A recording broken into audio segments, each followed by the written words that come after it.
Write in the comments where you are watching from and at what time so I can get to know you better. To support the channel for free, don't forget to subscribe and like. History is not what is written, but what is buried.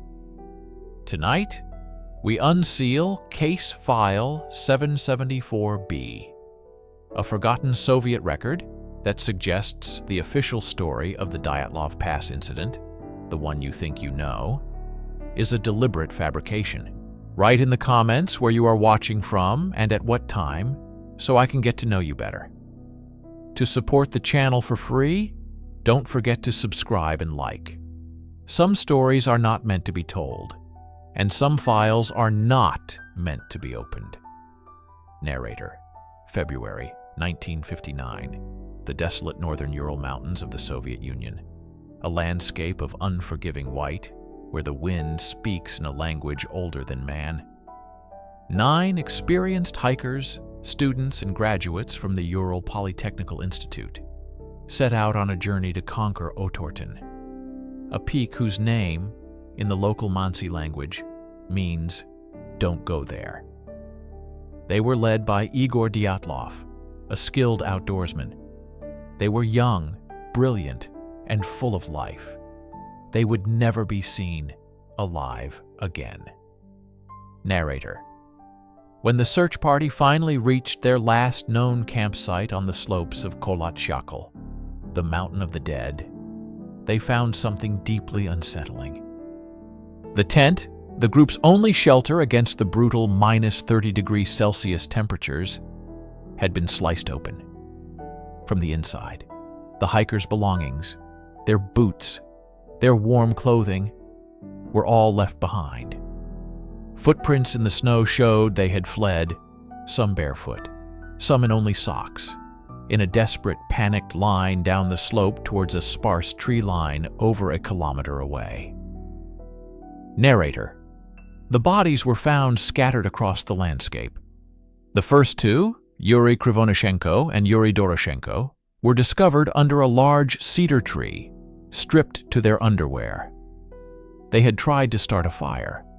Their hands were raw from trying to climb the tree, perhaps for a better vantage point, or to escape something on the ground. 3 more bodies, including Dyatlov's, were found between the tree and the tent, seemingly frozen in the act of trying to return.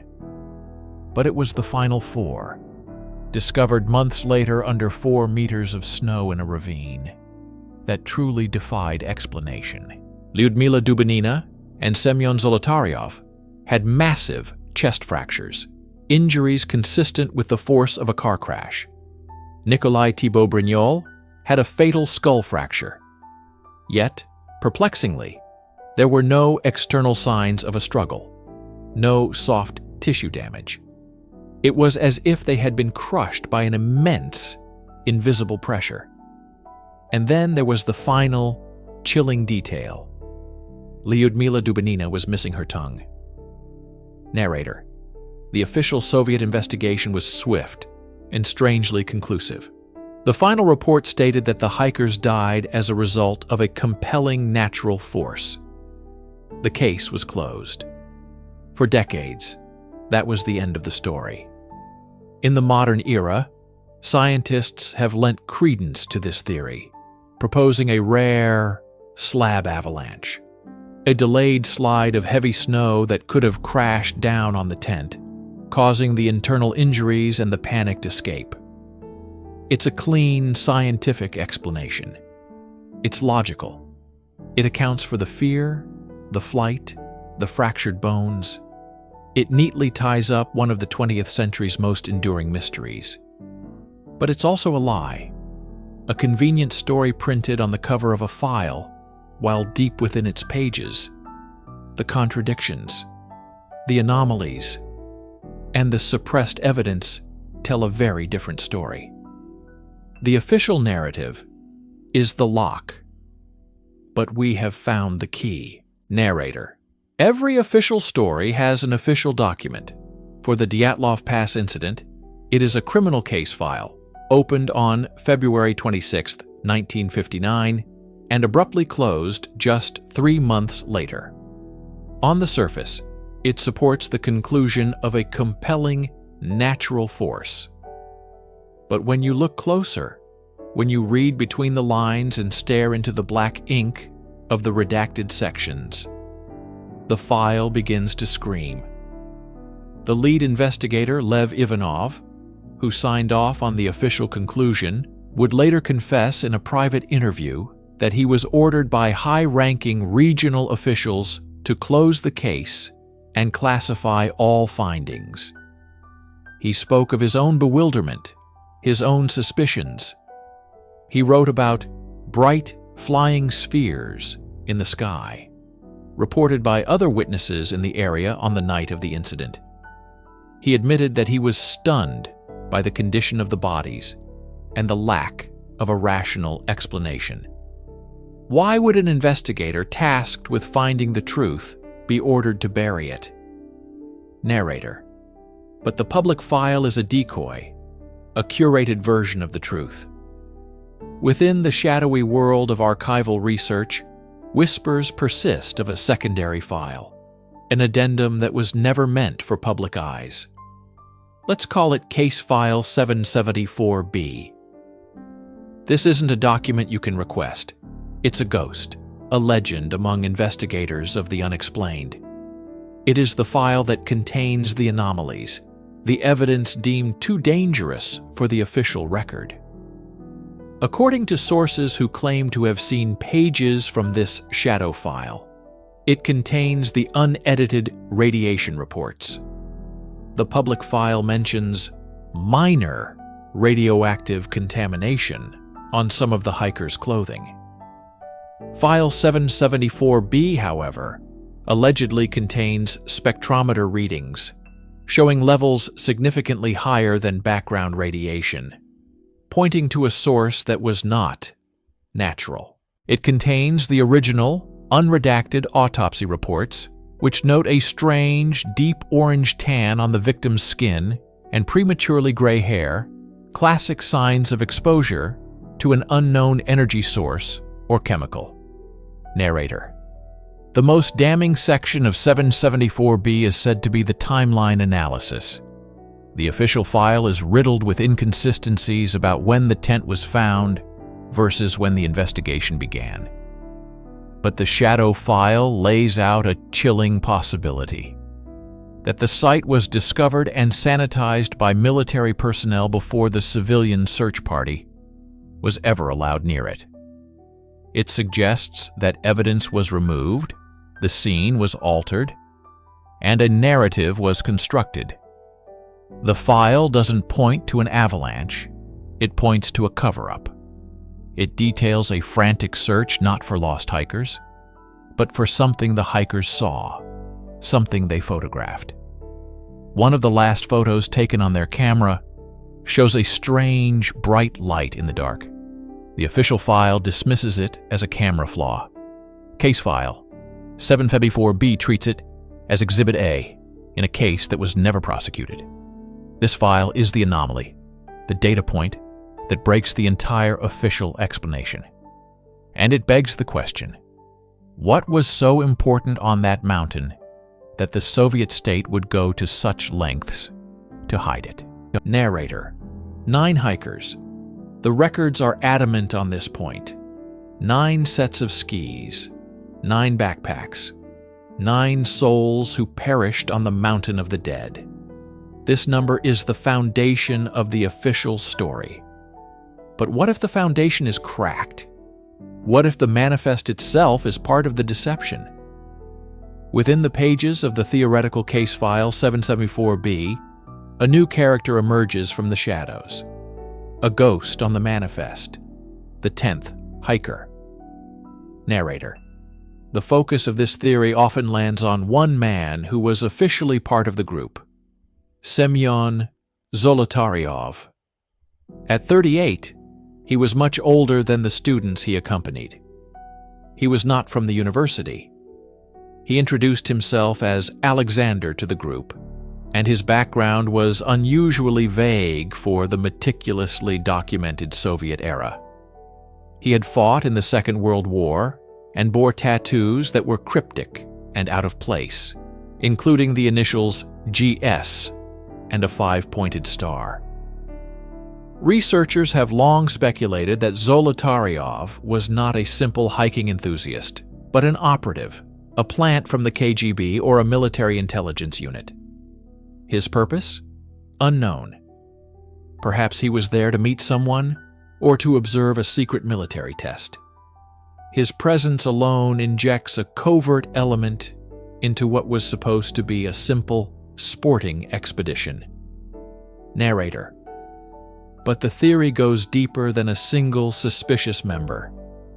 One of the group's photographs, taken during the trek, has become legendary.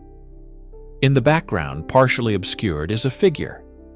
It's indistinct, a dark shape against the snow. It could be one of the 9, moving during the exposure. Or it could be someone else. Someone who was never meant to be in the frame. Case file 774B supposedly contains an analysis of this photo, an enhancement that reveals a figure wearing clothing inconsistent with the known gear of the Dyatlov group. Darker, heavier, more like a military uniform. It also allegedly contains a bombshell, a preliminary manifest with 10 names. The 10th name is heavily redacted, blacked out with such totality that it's impossible to recover. Who was this person? And why was their existence so thoroughly erased from history? The implications are staggering. If there was a 10th hiker, was he or she a victim, a perpetrator, or a survivor? A survivor who was debriefed and then disappeared into the gulag of Soviet secrets? This ghost changes the entire dynamic.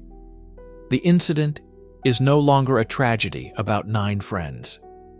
It becomes an intelligence operation gone horribly wrong, an encounter with something that required a cleanup crew to not only remove bodies, but to remove a person from reality itself. The 9 hikers may have simply been in the wrong place, at the wrong time, with the wrong person. Narrator. Long before Soviet explorers drew maps of this region, these mountains had a name. They belonged to the Mansi people, indigenous hunters, who knew the landscape not as a challenge to be conquered, but as a living entity, a place of power and great danger. To them, Kolat Syakhl, the site of the Dyatlov incident, was sacred and forbidden ground. When the 9 hikers were found dead, the Soviet investigators initially turned their suspicions towards the Mansi. It was a classic, prejudiced assumption. But they found no evidence of hostility. The Mansi were peaceful, and the nature of the hikers' injuries pointed to something far beyond the capabilities of any human assailant. The investigators officially ruled them out, and in doing so, they silenced the most important witnesses of all. Narrator. The official case file contains only cursory mentions of interviews with Mansi hunters. Their input is dismissed as folklore and superstition. But according to the legend of Case File 774B, the original, unedited transcripts of these interviews tell a story that investigators and their political masters found terrifying. The Mansi didn't speak of an avalanche. They spoke of the menk, large humanoid creatures that haunted the forests. They spoke of ancient curses on the mountain. More urgently, they described seeing fireballs and shining objects in the sky on the night the hikers died. They reported hearing thunderous explosions that echoed through the valleys, sounds that were not of nature. One Mansi elder allegedly told investigators that the mountain spirits had been angered by something loud and bright that fell from the sky. He claimed the hikers had stumbled upon it and were killed by the glowing men who came to protect it. Narrator. These testimonies were a direct contradiction to the emerging narrative of a natural disaster. They pointed towards a military weapons test, a missile failure, or something even stranger. The voices of the people who knew the mountain best were a threat to the cover-up. And so they were redacted. Their knowledge was classified as myth. In File 774B, these testimonies are preserved. They are the human element of the anomaly, the voices of generations who warned not to go there. They didn't have the language of radiation levels or classified technology, but they knew what they saw. They knew the difference between the sound of the wind and the sound of an engine in the sky. They knew the difference between a natural death and one caused by a force that did not belong on their sacred mountain.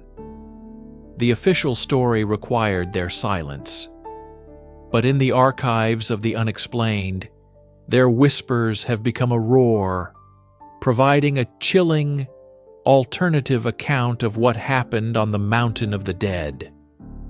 An account that has nothing to do with snow and everything to do with a secret the authorities would kill to protect. Write in the comments where you are watching from and at what time, so I can get to know you better. To support the channel for free, don't forget to subscribe and like. Some secrets are not buried in the snow. They are carried on the wind. The official story of the Dyatlov Pass incident is a tale sealed in silence, a story of ice and wind. But the archives whisper of a different element at play, one that traveled not through the snow, but through the very air the hikers breathed. In the 1950s, the Ural Mountains were not just a pristine wilderness. They were the hardened spine of the Soviet Union, a region bristling with secret military installations, gulags, and the watchful ears of the state. The nearby town of Ivdel, the last stop for the hikers, was a node in this vast network. And in the winter of 1959, something was disturbing the airwaves. This is the story told not by the official case file, but by the phantom file that should exist alongside it. A military radio communications log, a document detailing a series of events that the official narrative conveniently ignores. According to scattered testimonies from local radio operators and rumored leaks from military personnel, the nights preceding the hikers' deaths were filled with electronic ghosts. Frequencies normally reserved for military and civilian communications were flooded with static, strange modulations, and what some described as garbled, non-human sounds. One account speaks of a local telegraph operator receiving a frantic, indecipherable message on an open channel, a message that abruptly cut out, replaced by a deafening hum. These were not random solar flares. This was controlled, directed interference. The question is, by whom and for what purpose? This is where the file contradicts the famous event. The official story has no room for electronic warfare. It has no explanation for why local radio contact would become suddenly unreliable in the precise window of the tragedy. It certainly has no explanation for the reports from other witnesses in the region who saw strange, silent orange spheres moving in the night sky. Were these spheres the source of the signals, or were they the target? The hypothetical military log file from a listening post near Ivdel would detail this electronic chaos. It would note the exact frequencies being jammed. It would contain frantic notes from operators trying to pinpoint the source. And, most chillingly, it would likely contain a direct order from a higher command. Cease all transmissions, maintain radio silence, and do not, under any circumstances, acknowledge the phenomena. Such a file would prove that the authorities knew something was happening in the skies over Kolat Syakhl. They weren't just observing. They were actively engaged in a silent, electronic battle. The hikers, with their simple shortwave radio, would have been utterly oblivious, caught in an invisible crossfire. Their tent, perched on the desolate slope, might as well have been standing in the middle of a war zone they couldn't see or hear. The radiation found on their clothing suddenly takes on a new, sinister meaning. It wasn't from a campfire lantern or natural sources. It was the residue of a high-energy event, an event powerful enough to disrupt communications across a vast territory and, perhaps, to drive 9 experienced hikers out into the killing cold without their boots. The silence in the official file isn't an absence of evidence, it's the evidence itself. It's the sound of a cover-up, the deafening silence ordered by men who knew that the truth was not in the snow, but in the signals. Every official story has an author. For the Dyatlov Pass incident, that author was Lev Ivanov, the chief prosecutor assigned to the case. His job was to assemble the facts, follow the evidence, and deliver a conclusion that would satisfy the state and the families of the dead. The file he produced became the bedrock of the official narrative for decades. It speaks of ski tracks, a tent cut from the inside, and bodies arranged in a perplexing trail of desperation. It concludes, famously and ambiguously, that the hikers died from a compelling natural force. But this official document is a lie. And we know this because its own author told us so. The true file, the one that contradicts the event we think we know, isn't a classified document locked in a vault. It's the testimony Ivanov gave 30 years later, when the grip of the Soviet state had loosened enough for a dying man to speak his truth. In a 1990 interview with a Kazakh newspaper, Ivanov dismantled his own investigation. He confessed that he was ordered explicitly by high-ranking regional party officials to close the case and to remove any mention of the most significant evidence he had uncovered: the bright flying spheres. He described how he and dozens of other witnesses, including military personnel, had seen these silent, fiery orbs in the sky over the northern Urals in February and March of 1959. He admitted that his Geiger counter went wild when examining the hikers' clothing and the area around the cedar tree. The radiation levels were undeniable and unexplainable by any natural means. This was the core of the mystery, and he was forced to bury it. Imagine the pressure on this man. He has a puzzle with pieces that don't fit, massive internal injuries with no external trauma, traces of radiation, and multiple credible eyewitness accounts of unidentified flying objects. This points not to an avalanche, but to something far more terrifying and complex. Yet his superiors, the very apparatus of the state he serves, tell him to make it go away.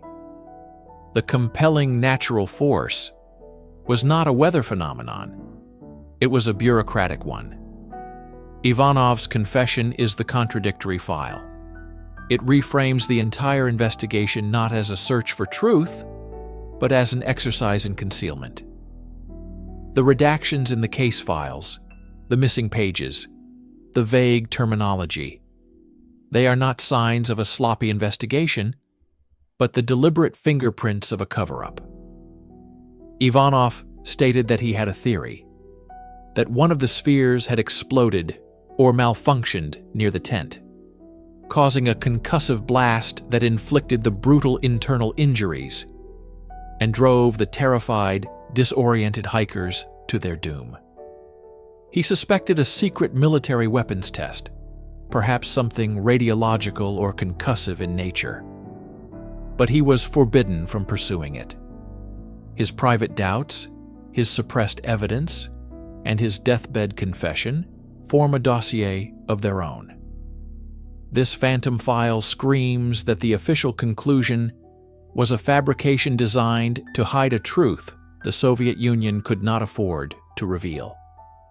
The famous event known as the Dyatlov Pass mystery is not a mystery at all, according to the man who wrote its history. It is a carefully constructed lie. The cornerstone of the official explanation for the Dyatlov Pass incident is the compelling natural force. For decades, this has been interpreted by many as a weather event of unimaginable ferocity, most commonly a slab avalanche. It's a convenient, tidy explanation. It requires no conspiracy, no secret weapons, no extraterrestrial involvement. It's just the mountain in all its terrible, indifferent power. But what if the mountain was quiet that night? What if the storm existed only in the pages of the final report? This is the revelation found within the meteorological files, the dry, data-driven records from weather stations surrounding Kolat Syakhl. These documents, filled with barometric pressures, wind speeds, and temperature readings, are the file that directly contradicts the famous event's most popular explanation. An avalanche theory requires specific conditions. It needs a significant buildup of snow on a weak underlying layer and a steep enough slope for it to release. The slope where the hikers pitched their tent was, by all modern mountaineering standards, not steep enough for a significant natural avalanche with a grade of around 22-23 degrees. Furthermore, the hikers were experienced. They cut into the snowpack to shelter their tent from the wind, a standard and safe procedure that should have further stabilized the snow around them. But the most damning evidence comes from the air itself. The archived weather logs from Ivdel and other regional posts for the night of February 1st into February 2nd, 1959, show nothing extraordinary. It was brutally cold, certainly, with temperatures dropping to between 25 and 30 degrees Celsius. But there were no reports of hurricane-force winds, no record of the massive sudden snowfall needed to create an unstable slab of the type required to bury a tent and spark such panic. The hiker's own diary, their final entry, describes the weather as windy but manageable. They were not fighting a blizzard. They were settling in for a typical, if harsh, night in the Urals. The file of their own words contradicts the idea of a sudden weather cataclysm. Modern analysis reinforces this. When researchers in the 21st century ran simulations, some suggested a rare, delayed slab avalanche could be possible under a very specific set of circumstances. However, even these theories fail to account for the totality of the evidence. An avalanche does not explain the selective and bizarre pattern of injuries, crushed ribs and skulls with no corresponding external damage, as if the hikers were squeezed by an immense force. An avalanche does not explain why the footprints leading from the tent appeared orderly, walking side by side, not the chaotic scramble of people fleeing for their lives. And an avalanche certainly does not explain the traces of radiation found on their clothes. The meteorological file presents a stark picture of a cold, relatively calm night. This calm is the contradiction. It means the compelling natural force that drove 9 people from their shelter into the frozen darkness was not the wind or the snow. The storm was not on the mountain. The storm was something else entirely, something that descended upon that tent with a power that the weather charts could not measure, and the official investigation refused to name.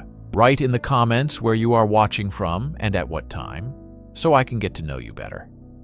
To support the channel for free, don't forget to subscribe and like. Some files should never be opened, because the truth they contain is more terrifying than any lie. Narrator. The official file on the Dyatlov Pass incident, case file number 699, closes with a chillingly ambiguous statement. The 9 experienced hikers died as a result of a compelling natural force. A force so powerful it drove them from their tent into the sub-zero wilderness, yet so subtle it left almost no trace. For decades, this explanation, or lack thereof, has been the final word. But buried within the appendices of the same investigation, and in testimonies suppressed for over 30 years, is a detail the official conclusion conveniently ignores. A detail that points not to the ground, but to the sky. On the night of February the 1st, 1959, and in the weeks that followed, the skies over the northern Ural Mountains were alive with strange lights. This wasn't a singular, isolated sighting. It was a wave. Another group of hikers, led by Georgy Atmanaki, camping about 50 kilometers south of Kolat Syakhl, reported seeing a shining, fiery sphere moving silently across the sky. They described it as a star, but brighter, moving slowly and purposefully before disappearing. Weather station observers, soldiers, and even geologists in the region filed similar reports. They all described the same thing: silent, orange or yellow spheres, sometimes pulsing, sometimes moving in formation. These weren't meteors. They moved too slowly, too deliberately. They weren't aircraft. They were completely silent and capable of impossible maneuvers. The most critical testimony comes from the lead investigator himself, Lev Ivanov. Decades after he was ordered to close the case and classify his findings, Ivanov broke his silence. In a 1990 article for a Kazakh newspaper, he confessed his true beliefs. He wrote, and I quote, "I suspected at the time, and am almost sure now, that these bright flying spheres had a direct connection to the group's death." Ivanov revealed that he and his superiors were inundated with reports of these UAPs. He confirmed that the regional chief prosecutor ordered him to classify this case and hand over the classified packages to the secret archive. Why? Ivanov believed the Soviet authorities knew exactly what these spheres were, and that their presence was a state secret of the highest order. The file that contradicts the official story isn't a separate document. It's woven into the very fabric of the original investigation, deliberately ignored. The eyewitness accounts form a constellation of evidence pointing to an encounter not with an avalanche, but with an unknown aerial technology. The hiker's own camera, the last one recovered, contained a final, enigmatic photograph. A strange, geometric light against the dark. Was this what they saw before they fled in terror? The official file is silent, but the witnesses are not. Narrator: the image is iconic, burned into the lore of this mystery. A single snow-covered tent, sliced open from the inside, abandoned on the desolate slope of the Mountain of the Dead. This image is the foundation of the official narrative. A moment of sudden, inexplicable panic. But what if that foundation is a lie? What if the scene was staged, or at the very least fundamentally misinterpreted? A closer look at the investigation's own photographs, the file that was meant to preserve the scene, reveals anomalies that suggest the hikers were not alone on that mountain, and their visitors were not friendly.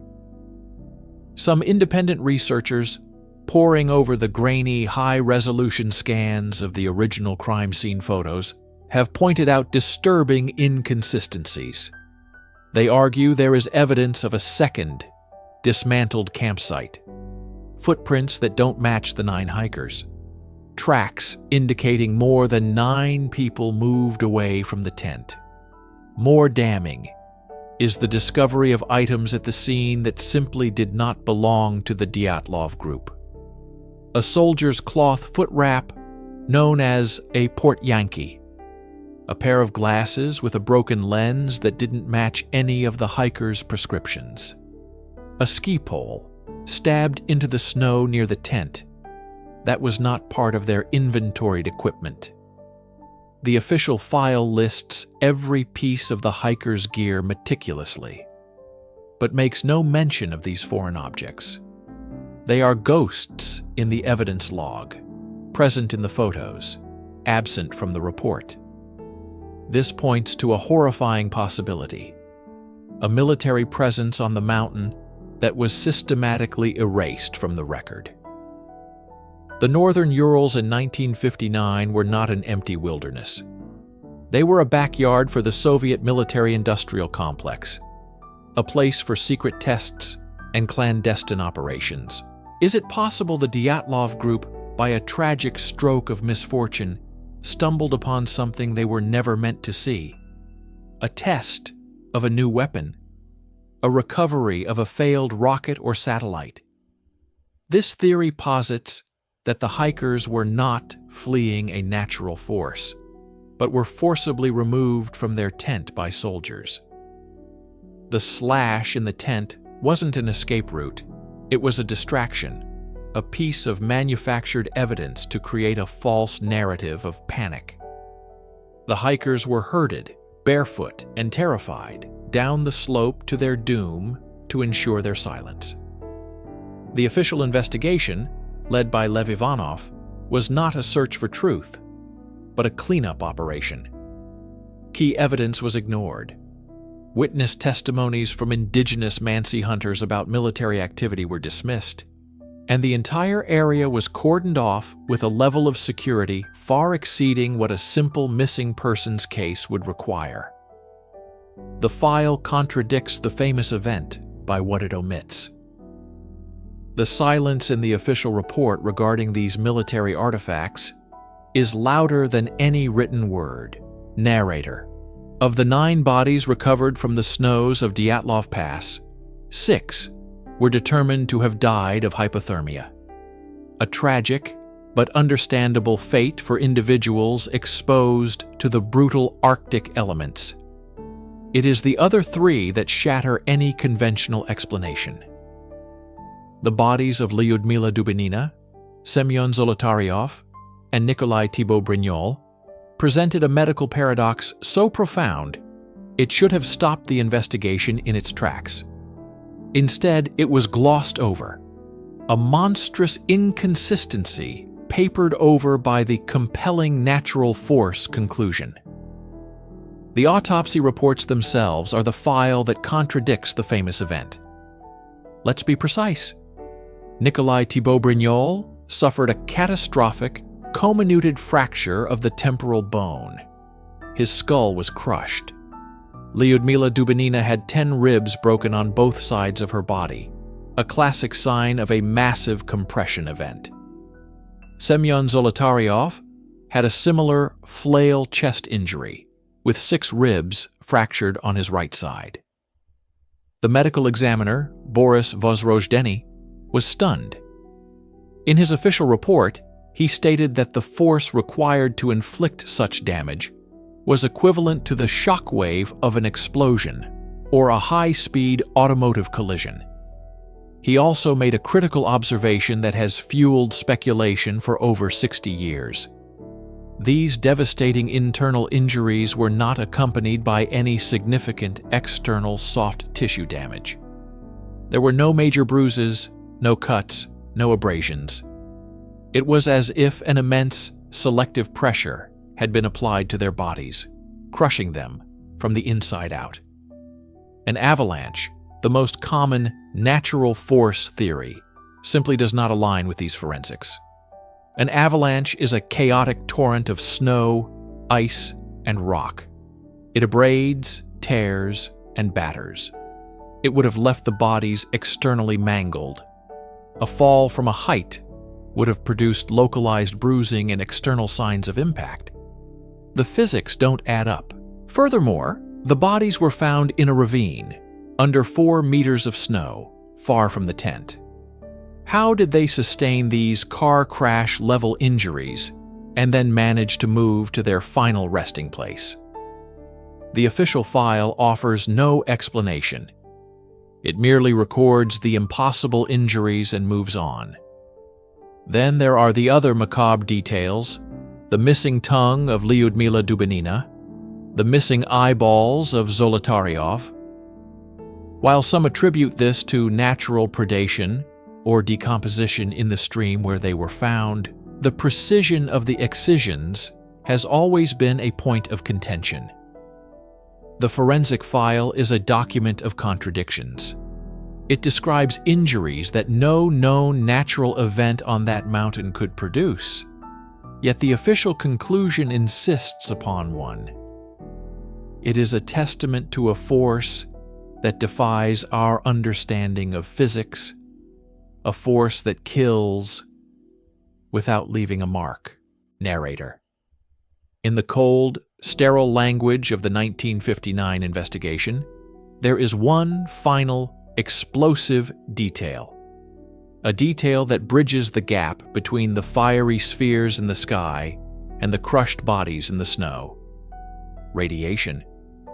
When the bodies and their clothing were examined with a Geiger counter, several items, particularly the sweater of one hiker and the trousers of another, showed significant levels of beta radiation.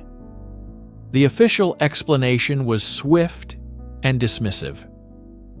The investigators suggested it could be residual contamination from thorium gas mantles used in their lanterns, or perhaps even fallout from atmospheric nuclear testing common in the era. A mundane explanation for a bizarre finding.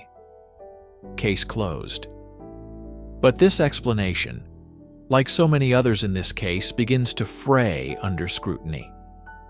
The levels of radiation were higher than one would expect from simple contamination, and they were localized to specific articles of clothing. It was as if the victims had come into direct contact with a concentrated source.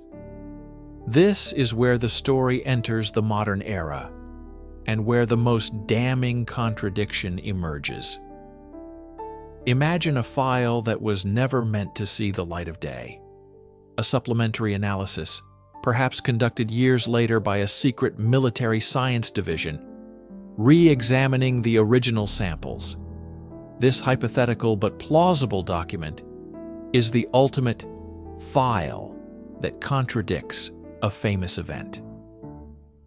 This new analysis would have used technology unavailable in 1959, like mass spectrometry, to determine not just the presence of radiation, but its specific isotopic signature. And the results would be terrifying. The isotopes would not match thorium. They would not match the fallout profile of known Soviet nuclear weapons. Instead, the analysis would point to a cocktail of short-lived isotopes associated with a highly advanced, non-conventional power source, perhaps a type of nuclear propulsion system for an experimental craft, or the energetic byproduct of a directed energy weapon. The signature would be, for all intents and purposes, non-terrestrial in its composition, alien to the known technological landscape of the time. This radiation signature is the physical evidence, the residue of the encounter. It links the impossible injuries caused by a force that leaves no external trace to the silent, fiery spheres seen by dozens of witnesses. The hikers didn't just see something in the sky, they were enveloped by its energy field. The radiation wasn't just on their clothes. It was the fingerprint of the weapon that killed them. The original file mentions radiation and dismisses it.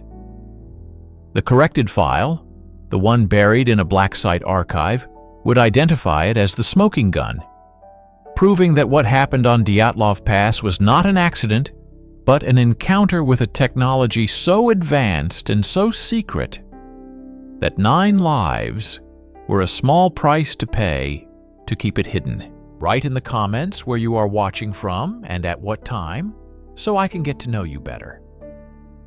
To support the channel for free, don't forget to subscribe and like. Some files should never be opened, and some mountains should never be climbed. The official story of the Dyatlov Pass incident is a masterclass in ambiguity. 9 experienced hikers, dead in the frozen wastes of the Ural Mountains, their tents sliced open from the inside.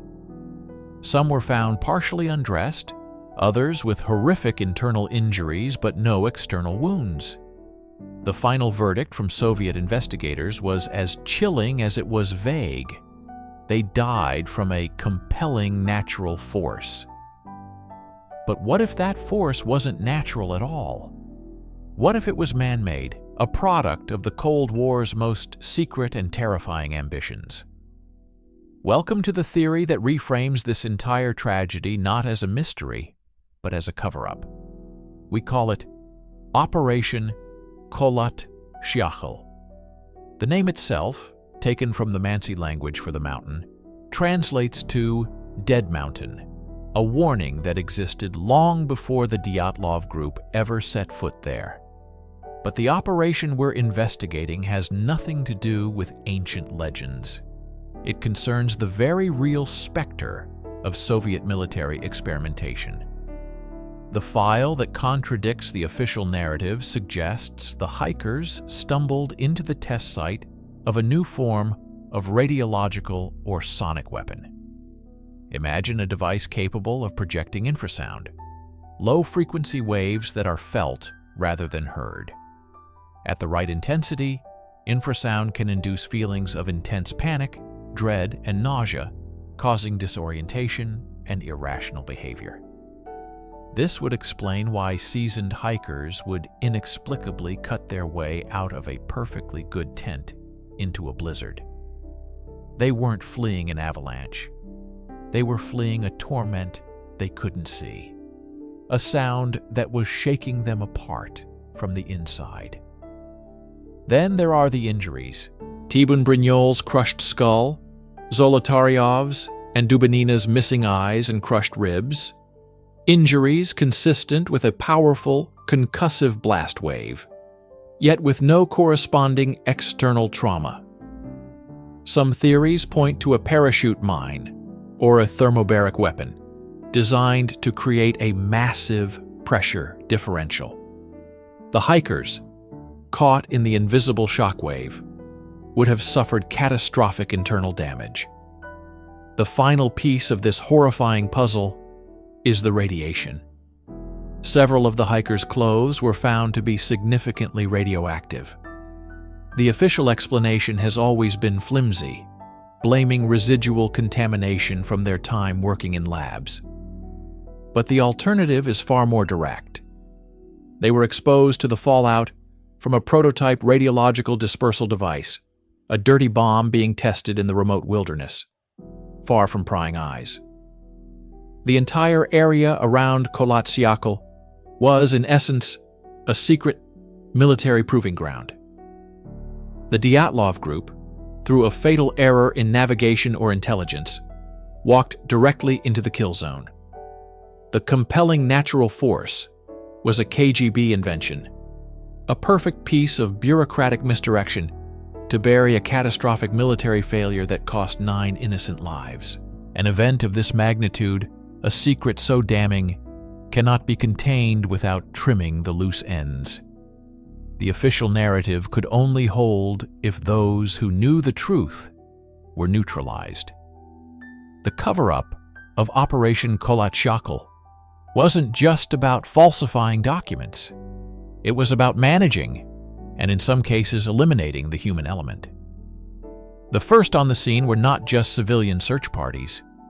Unseen, operating in the shadows, were military and KGB personnel. Their job wasn't rescue.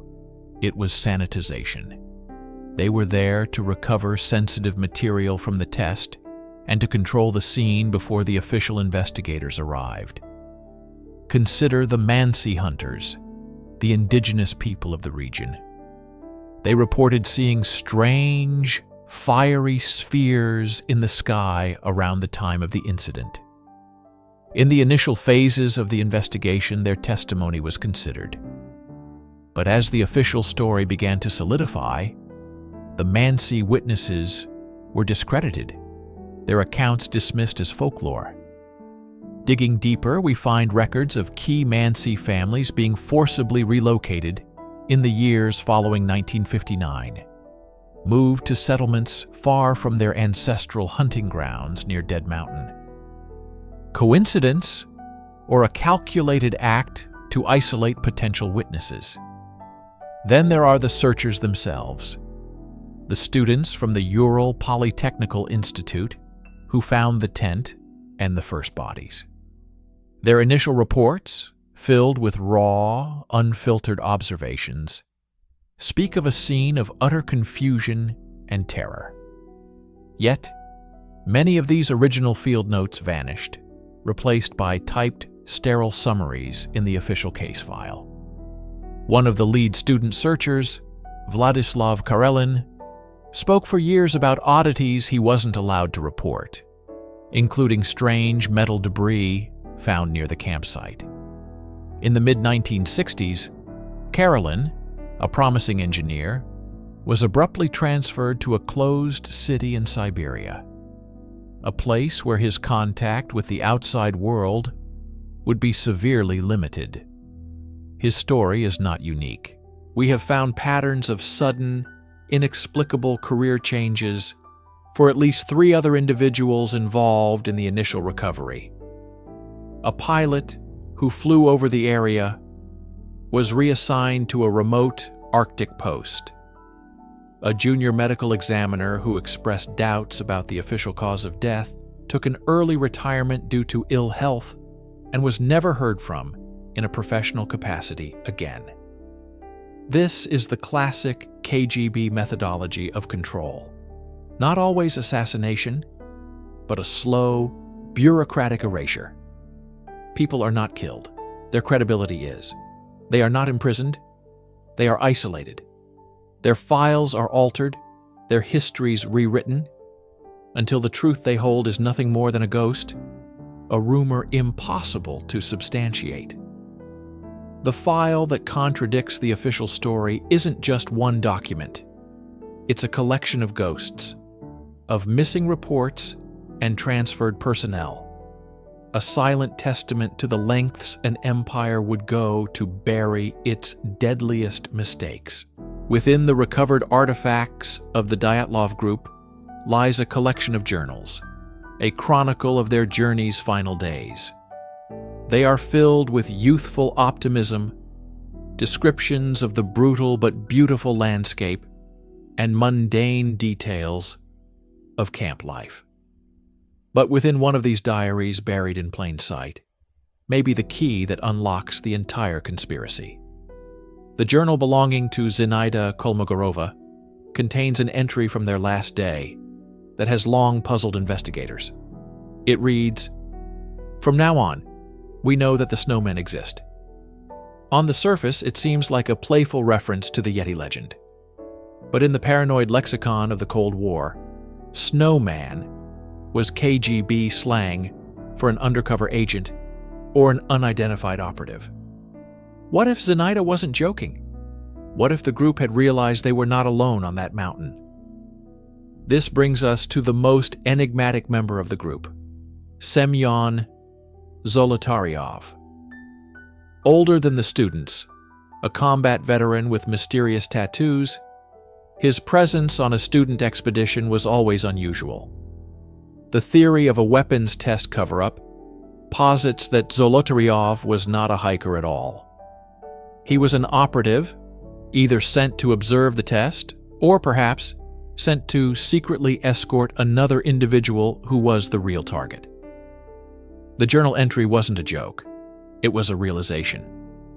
They had seen the snowmen, the military personnel operating in the area. And once they were seen, they became liabilities. Let's re-examine another piece of evidence, the group's final photograph. Taken on a camera found with Yuri Krivonishenko's body, it is a blurry, abstract image of a dark shape and several bright orbs of light. For decades, it has been dismissed as an accidental shot taken in the dark as the camera fell. But what if it was deliberate? What if, in his final moments of lucidity, Krivonischenko was attempting to document the very thing that was killing them? Not an animal, not an avalanche, but the flash of an explosion, the glowing aftermath of a radiological weapon, or the searchlights of the military snowmen closing in. The journal entry becomes a coded warning. The photograph becomes the last desperate act of a dying witness. This wasn't a group of lost hikers. This was a group that saw something they were never meant to see, and they tried, with their last ounce of strength, to leave a message, a record for a world they knew they would never return to. The official file ignores this, but the evidence, when viewed through the lens of espionage and military secrecy, transforms from a random collection of oddities into a coherent, terrifying narrative. Every cover-up has an architect. An operation to conceal a weapons test disaster and the deaths of 9 Soviet citizens could not have been a low-level decision. The orders had to come from the very top, from the shadowy Lubyanka headquarters of the KGB itself. The man tasked with officially investigating the Dyatlov Pass incident was a prosecutor named Lev Ivanov. His final report, the one that coined the infamous compelling natural force phrase, is a masterpiece of deliberate obfuscation. But years later, after the fall of the Soviet Union, a different Ivanov would emerge. In a 1990 interview with a Kazakh newspaper, a retired and remorseful Ivanov confessed. He stated that he was ordered by high-ranking regional officials to close the case and classify all of his findings. He admitted that his investigation was a sham from the start. He spoke of being horrified by what he saw at the scene, mentioning the strange orange tan of the victim's skin and the radioactive contamination.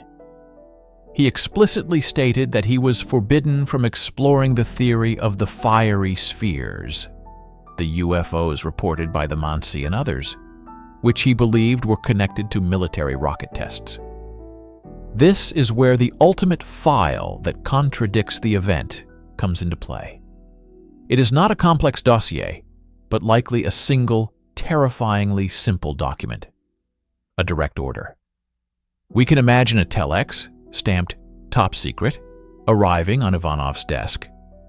A directive, signed by a KGB general, commanding him to cease all lines of inquiry pointing towards military activity.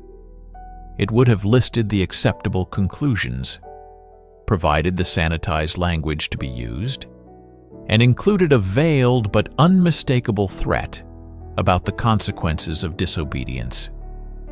This single document would be the linchpin of the entire conspiracy. It would prove that the state knew its actions led to the deaths of its own people, and then systematically lied to the world and to the victims' families. It would confirm that the investigation was not a search for truth, but a performance of one. Lev Ivanov took the secret to his grave, but his late-life confession gives us a glimpse into the immense pressure he was under. He was a cog in a vast machine of state security, a man forced to choose between his conscience and his survival. The file, that single directive, almost certainly still exists, locked away in the deepest, most secure vaults of the FSB archives in Moscow. It is a testament to a power that can not only take lives but can also erase the very truth of how they were lost, replacing it with a riddle that has haunted the world for over 60 years. Write in the comments where you are watching from and at what time, so I can get to know you better. To support the channel for free, don't forget to subscribe and like. Some stories don't end with the last heartbeat. They just learn to hide in the bloodline. History is not a static collection of dates and names stored in dusty archives. It is a living, breathing entity that leaves scars, not just on the landscape, but on people. For every official report, for every newspaper headline, there are ripples that travel through generations. Our investigation into the Ural 9 tragedy and the explosive contents of the suppressed File 75B now leads us away from the cold corridors of power and into the quiet, guarded homes of the present day. We are searching for the descendants, the children, the grandchildren, of those 9 souls who perished on that frozen mountainside under circumstances the state has worked for over 60 years to obscure. This is not a search for closure. It is a search for echoes, for fragments of a truth that was systematically buried. Our journey began in the gray, monolithic apartment blocks on the outskirts of Yekaterinburg. We had names, but names from 6 decades ago are ghosts on paper. The official narrative, a sudden, violent avalanche, was force-fed to the families. They were told to mourn, to be silent, and to move on. But File 75B, the document that contradicts this famous event, suggests a reality so horrific that silence was not a request. It was a command enforced by the ever-present shadow of the state. Our first meeting was with a man named Alexei, the grandson of the group's leader. He met us in a dimly lit cafe, his eyes constantly scanning the door. He spoke in hushed tones, recounting stories his grandmother told him, not of an avalanche, but of men in military uniforms who visited their home after the tragedy. They took his grandfather's journals, his camera, his maps. They warned his grandmother against speaking to anyone, especially journalists. She always said the mountain didn't kill him, Alexei whispered, his hands trembling slightly as he held his cup. She said the sky fell on them. This phrase, the sky fell, is a chilling echo of what our source inside the archives told us about File 75B. Descriptions of an experimental high-energy weapon test. We found others. A great-niece of one of the female hikers, now a university professor. She refused to speak on camera, but confirmed her family was given a sealed, lead-lined coffin for the burial, with strict orders not to open it. Why would an avalanche victim need a lead-lined coffin? The question hangs in the air, heavy and radioactive. Each conversation is a delicate excavation of inherited trauma. These are people who grew up with a void, a story that never made sense.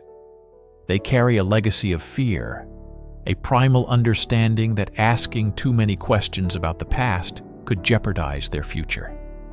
They are the living evidence of the cover-up, their cautious silence a testament to its chilling effectiveness.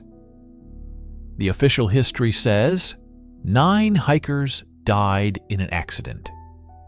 But the history living in the memories of these families tells of a theft, a silencing, a state-enforced lie that has cascaded down through the years, a quiet scream frozen in time. To find the truth, you must go to the source. But what happens when the source is a fortress designed to keep secrets in and the curious out? Our search for File 75B, the document that could rewrite the history of the Ural 9, led us directly to the impenetrable heart of the Russian state apparatus, the archives. On paper, the process is simple. We filed official requests under the Russian Federation's Freedom of Information laws. We cited the public interest, the decades of speculation, the family's right to know.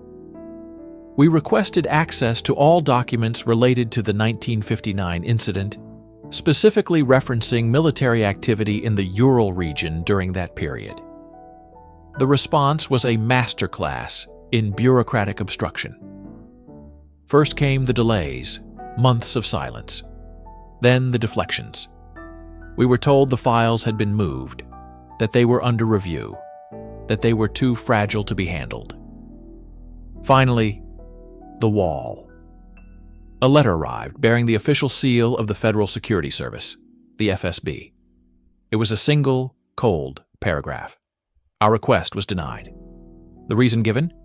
Protection of state secrets. The file we sought was deemed a matter of ongoing national security. But how can a tragic hiking accident from over 60 years ago be a matter of national security today? Unless, of course, it was never an accident. This denial is not a dead end. It is a confirmation. It is an admission of guilt, written in invisible ink. A state does not expend this much energy to hide a simple avalanche report. They expend this energy to hide a crime. To dig deeper, we met with a source, a former archivist, who we will call Mikhail. He worked for decades within the very system now stonewalling us. We met him after dark, in a forgotten corner of a sprawling park. He was visibly nervous, his face obscured by shadow. File 75B is real, he confirmed, his voice barely a whisper. I saw the entry in the master ledger once years ago. It has a special classification, above top secret. It requires clearance from the highest levels of the Kremlin. It's not just a file. It's a tomb. Mikhail explained that such files are part of what he called the Deep Archive, a collection of documents that detail the state's darkest actions, events that can never be acknowledged. These files are the state's conscience, locked away in a climate-controlled vault. He told us the legend among the archivists, that File 75B contains not just reports, but photographs. Photographs of the scene that were never released. Photographs showing things that defy the official narrative. Things that prove the file contradicts a famous event. This is the Kremlin's strategy. Not to destroy the truth, but to contain it. To wrap it in so much red tape and bureaucratic denial that it suffocates. They are waiting for the last witnesses to die, for the descendants to give up hope, for the world to forget. But the very act of hiding the file proves its importance. The wall of silence is not empty. It is a monument to a lie.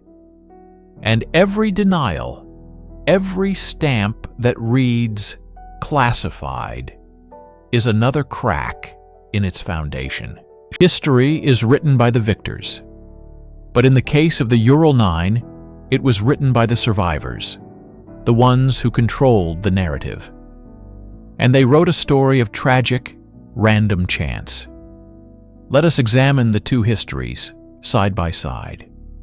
Two parallel timelines that diverged on that frozen slope in 1959 and have never reconciled. On one side, we have the official, state-sanctioned history. This is the story you will find in textbooks and encyclopedias. It tells of 9 experienced hikers caught in a sudden ferocious avalanche in the dead of night. In a panic, they cut their way out of their tent and fled into the sub-zero temperatures, inadequately dressed. Disoriented and hypothermic, they succumbed to the elements one by one. The strange injuries, the crushed ribs, the fractured skulls, are explained away by the immense, crushing power of the snow. The missing tongue of one victim, scavenging animals, the traces of radiation on their clothing, a mundane anomaly. It is a neat, plausible story. It is a tragedy of man versus nature. It is clean. But then there is the other history, the forbidden history, the one that exists in whispers, in censored documents, and in the pages of File 75B. This history does not begin with a snowstorm. It begins with a flash in the sky. It draws from eyewitness accounts from other local tribes who spoke of strange, fiery spheres in the heavens that night. It focuses on the evidence the official report conveniently ignores. The tent was not crushed, but cut open from the inside, suggesting a desperate escape, not from something outside, but from something inside, or happening to them. The hikers fled downhill, away from the safety of the tree line, a move that makes no sense for experienced mountaineers escaping an avalanche. And the injuries.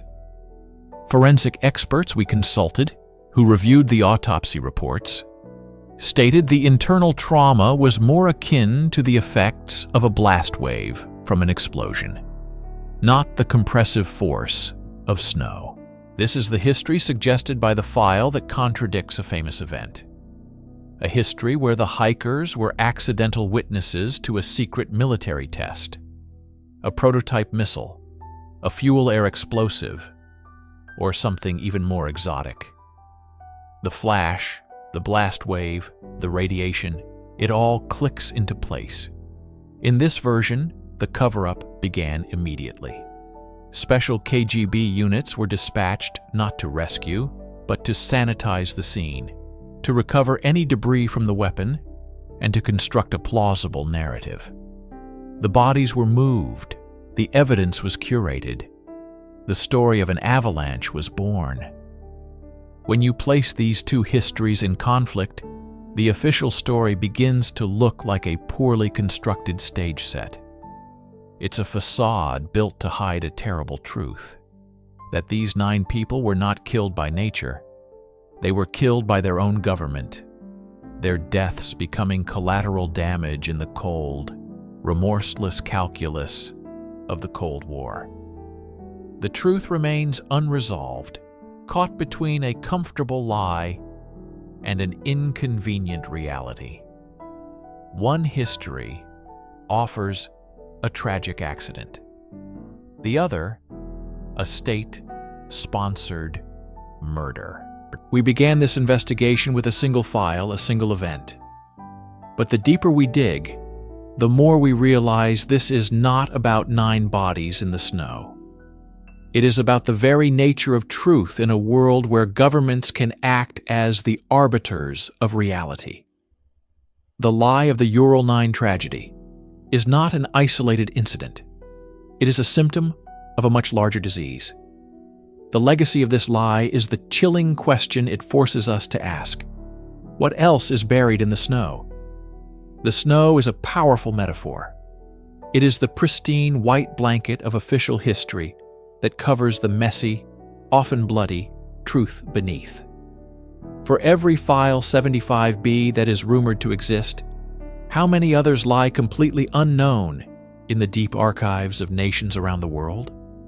Think of the countless unexplained events, the political assassinations, the mysterious disasters that have been neatly packaged and explained away.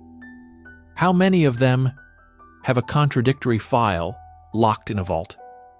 This case serves as a blueprint for state-level deception. Step 1, control the scene. Secure the area, remove incriminating evidence, and eliminate or silence witnesses. Step 2, control the narrative. Release a plausible, if not perfect, cover story through official channels and state-controlled media. Attribute the event to natural causes, human error, or a lone, deranged individual. Step 3, control the aftermath.